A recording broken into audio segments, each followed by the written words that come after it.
I'm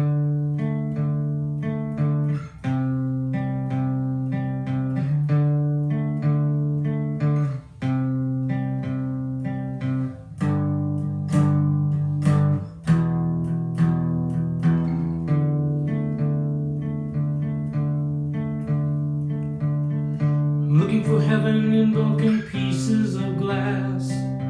And I think I finally found it at last. It's gone, it's gone, it's gone again.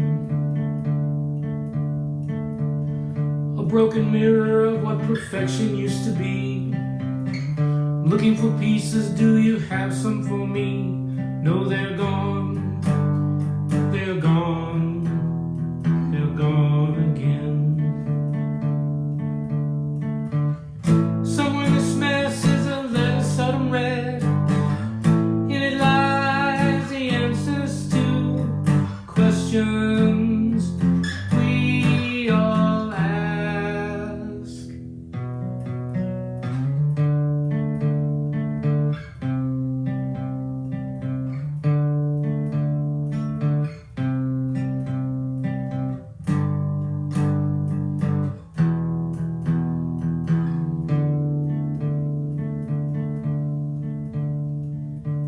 I sit by the fire and I dream of the woods, the haunted house with the broken mirror walls. But it's gone, it's gone, it's gone again.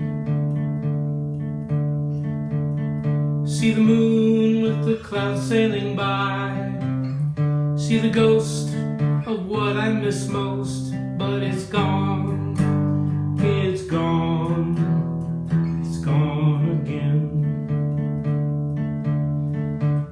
Somewhere in this mess is a letter soaked in red. In it lies answers to questions we all ask.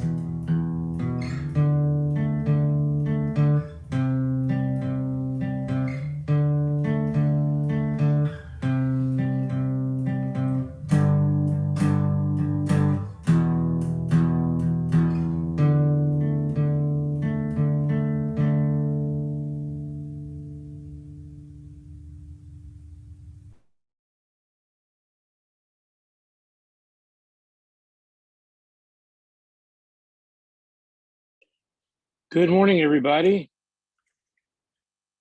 I'm Carl Rust, and I am a member of the board of this congregation. And I just want to remind everybody that UUFE is a welcoming community, encouraging religious freedom, nurturing individual spiritual and ethical growth, celebrating diversity, and promoting a just and sustainable world. So I hope you all are doing well this morning. Looking forward to this. I'll hold my camera up a little bit. Looking forward to today, and as we move forward, hopefully we'll see each other more in person. So welcome.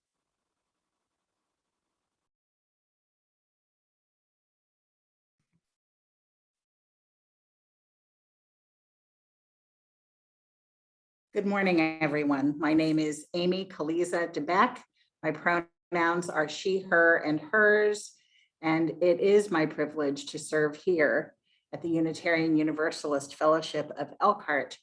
The last time that we were together was a couple weeks ago, and I announced that I will be stepping down December 31st, and I have really appreciated the emails and the texts that I have gotten from people who have appreciated what we've done together. And I understand periods of transition are confusing and stressful, but I really don't want you all to forget that, yes, I am here. And if you need anything from your minister, I'm here. One of the things that came up in the category of fellowship life is that Vern Thomas had a fall at his assisted living home. And I'm forever grateful for congregants like Dwight Fish and Oksana Warbiansky, who not only took care of Vern but also let us know about it. And that's the spirit of this congregation. I want to take just a moment of fellowship life to talk about another thing that happened since we were last together, and that is Doris Stickle died. Doris Stickle died last Sunday. At some point, we will receive her ashes and we'll scatter them outside, but I could not let Halloween go by without honoring her a little bit. Halloween and Doris. When I first came here, we did very elaborate trunk or treat nights, complete with dinner beforehand. She and David had gotten the names of all of the kids in religious education. And that night, as we did trunk or treat and people went from car to car, each child got a pumpkin or gourd with their name in it. Like they had carved the name into the skin. So as it grew, it was part of the gourd. Wow. I'm gonna miss them. Yeah. Also, right after the DeBecks bought our first single family home ever, and I was looking around the grounds going, I don't know what to do with these trees. I don't know what to do with these flowers. I've never had a yard. I don't know what to do. She came over with paper and pencils and we walked every inch of my yard. She identified every flower, plant, shrub, and tree along with care instructions, and then needled me for the next several years about whether I was doing a good job of upkeep. I will always think of her as a tree witch with love in my heart. I'm sure we all have Doris stories or Doris and Dave stories. At this time of year, when the veil between this world and the next is thinnest, I urge you to talk to them. I urge you to talk to each other and remember all of the wonderful people who have graced these grounds and our lives. With this thought in mind, I'm going to turn it over to Joan Claiborne, who is going outside her comfort zone this morning to Zoom in live with a chalice lighting. You go, Joan. Yes, outside my comfort box for sure. But I'm glad to be here this morning. And during our services, we ring the gong 3 times.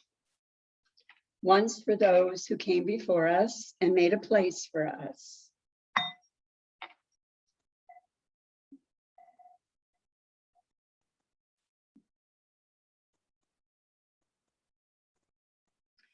Once for those of us who are here now.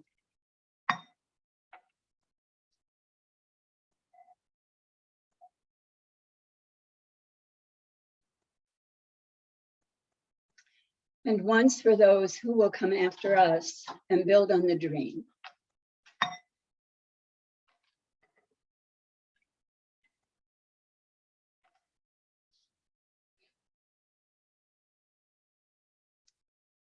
The chalice lighting this morning is titled Afraid of the Dark by Andrew Pakula.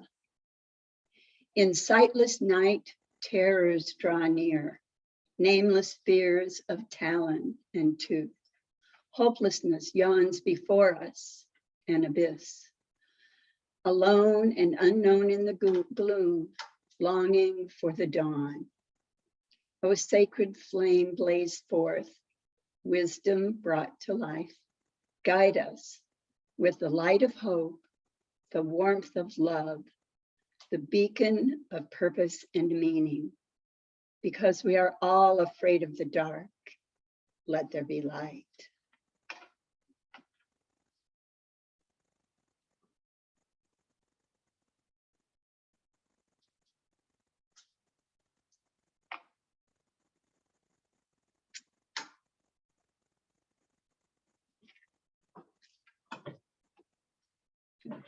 I blew it out.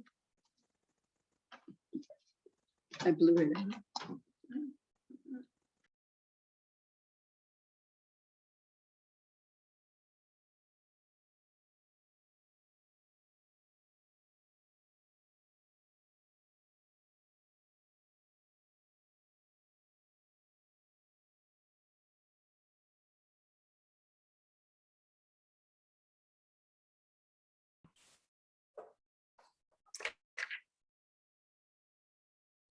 say it with me at home. Our covenant. If you remember it, that's great. I'm going to give you just a moment to find a piece of paper or an old order of service to share the covenant along with me. UUFE is a welcoming community. That's not the covenant, that's the mission statement. I'm so sorry. The goblins are getting us. Here we go.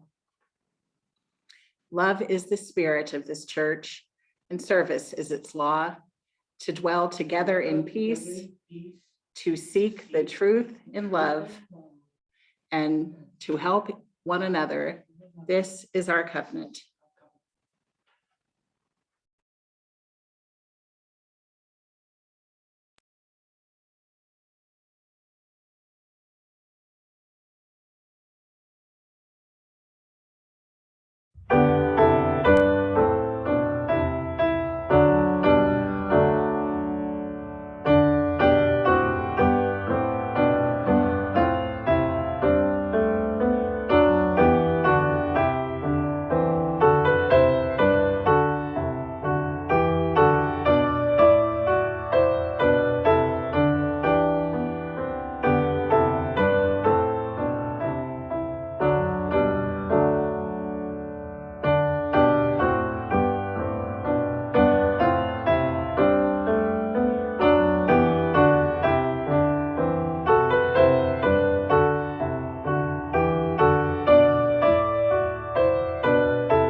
I have a reading for us to think about this morning. If you have your hymnal, it's number 657, but also I'm going to share it. Sophia Lyon Foz was a forebear of religious education in our Unitarian and Universalist and Unitarian Universalist traditions. And she has a reading called "It Matters What We Believe." Some beliefs are like walled gardens. They encourage exclusiveness and the feeling of being especially privileged. Other beliefs are expansive and lead the way into wider and deeper sympathies. Some beliefs are like shadows, clouding children's days with fears of unknown calamities. Other beliefs are like sunshine, blessing children with the warmth of happiness. Some beliefs are divisive, separating the saved from the unsaved, friends from enemies. Other beliefs are bonds in a world community where sincere differences beautify the pattern. Some beliefs are like blinders, shutting off the power to choose one's own direction. Other beliefs are like gateways, opening wide vistas for exploration. Some beliefs weaken a person's selfhood. They blight the growth of resourcefulness. Other beliefs nurture self-confidence and enrich the feeling of personal worth. Some beliefs are rigid, like the body of death, impotent in a changing world. Other beliefs are pliable, like the young sapling, ever growing with the upward thrust of life. With these thoughts in our minds, let's sing along or listen to hymn number 1, "May Nothing Evil Cross This Door."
Beliefs.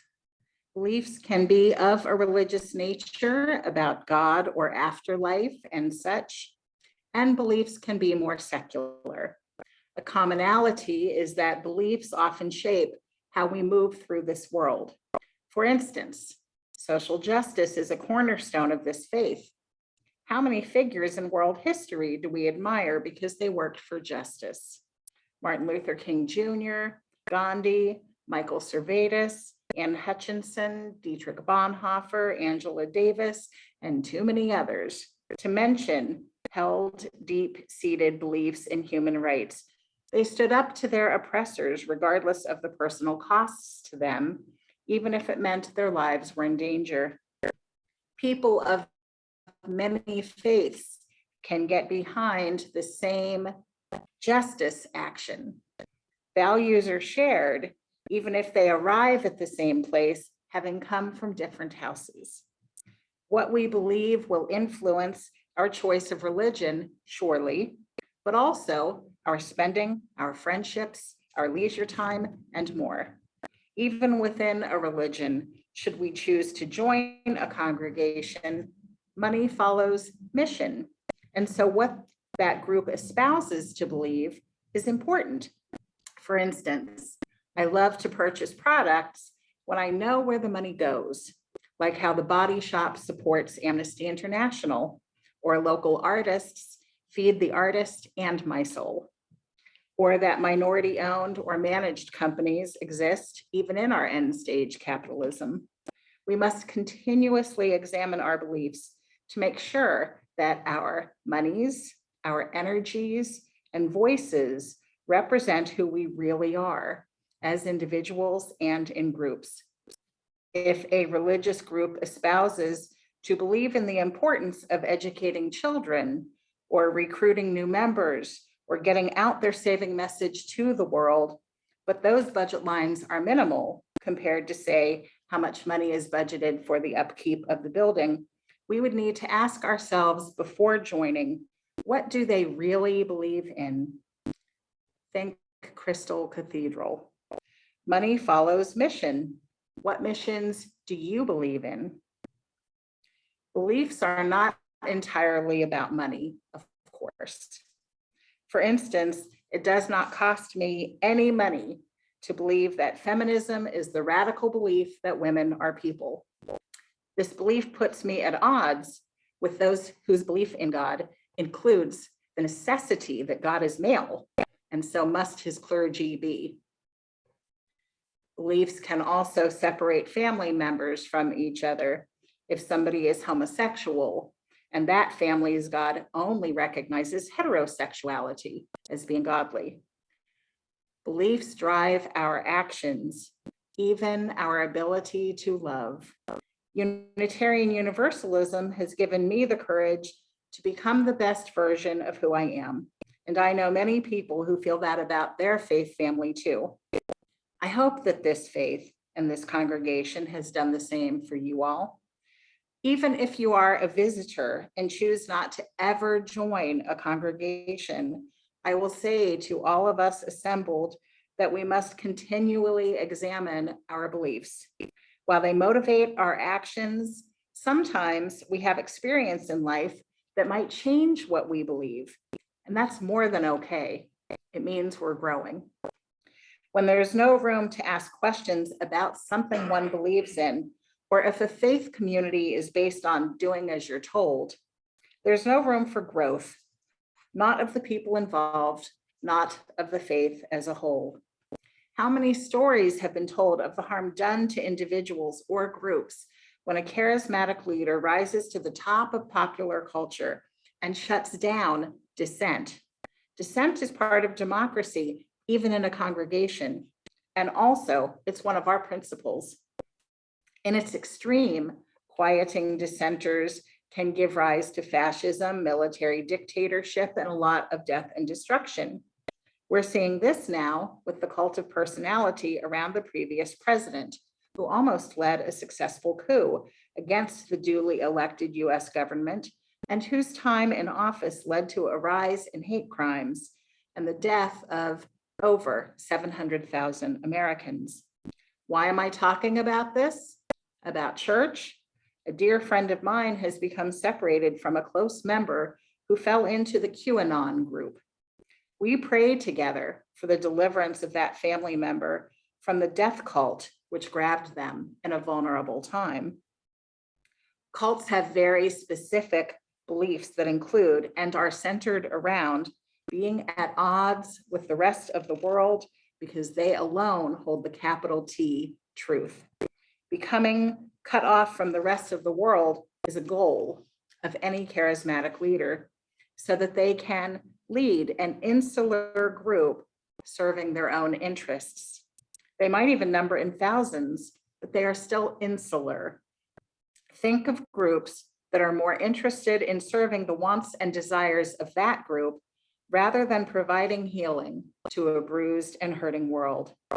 Or any group that prizes money over people. What are your beliefs around these things? Around money, about the value of people? What are your beliefs for yourself, for groups you join? One thing that I love is how public all of our records are. Another part of this faith that keeps attracting me to Unitarian Universalism is that over the centuries, our faith has changed as humanity's knowledge has grown. In the 19th century, Unitarians and Universalists were offshoots of Christianity. In the 20th century, both started to lean more toward humanism after the Second World War.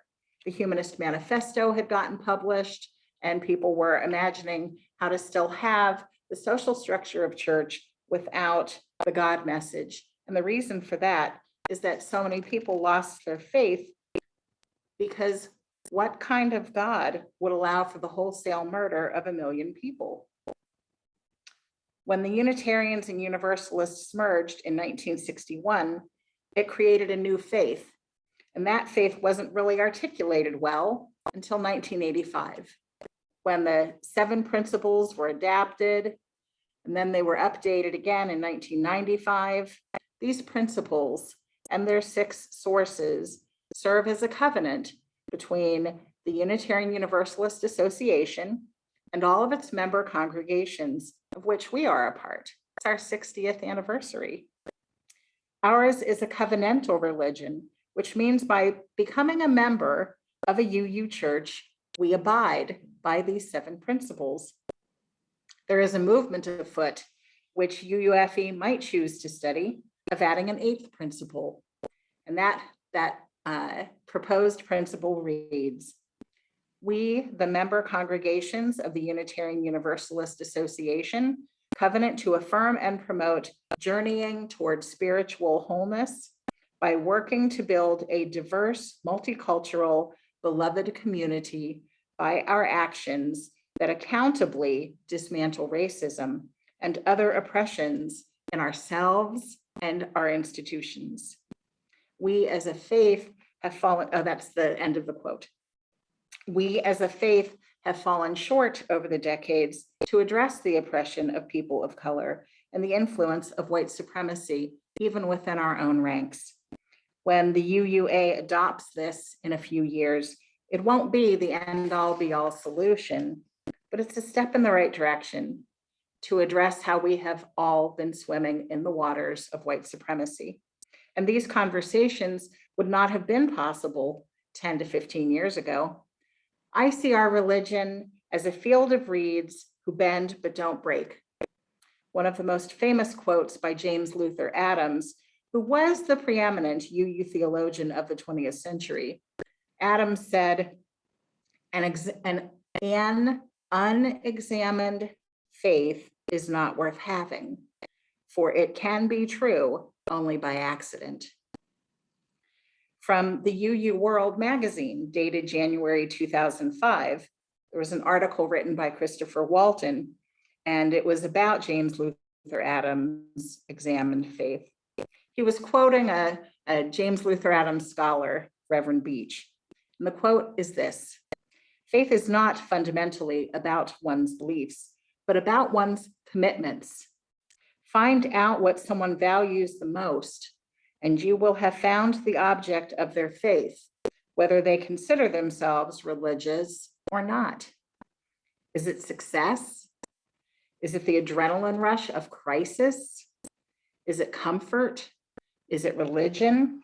The issue is not between theism and atheism as concepts of ultimate reality, but between authentic and perverted faith, or in traditional terms, between true and idolatrous faith. It's a lot to think about. This Halloween day, as we enjoy the time when the veil between this world and the next is thin, it is good to look at our pasts.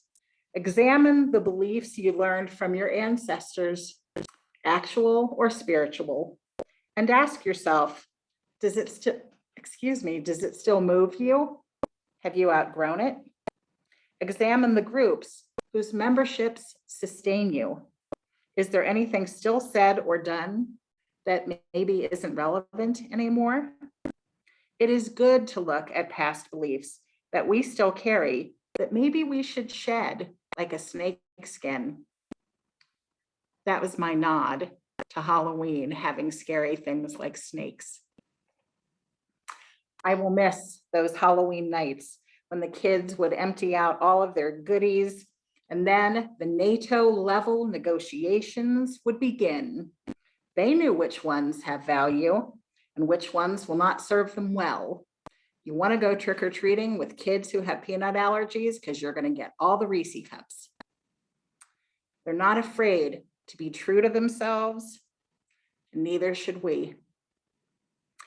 I wish you a blessed Samhain and a happy Halloween, and may your pillowcases overflow with candy and beliefs that represent the good stuff.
Our benediction is from Laura Lynn Bellamy.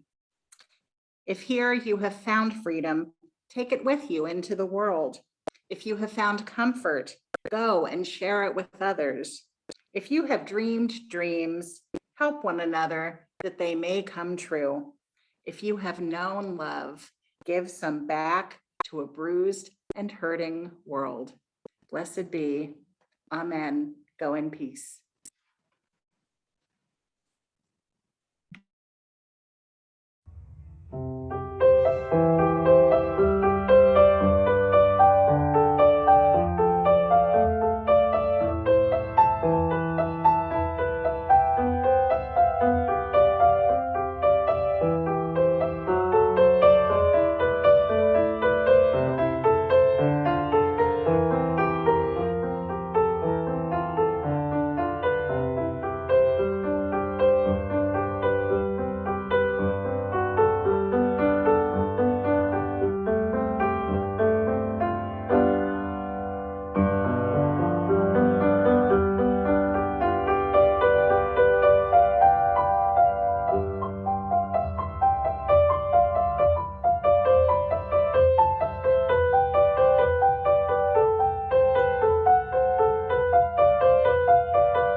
Unmute everyone and we'll stay for coffee hour.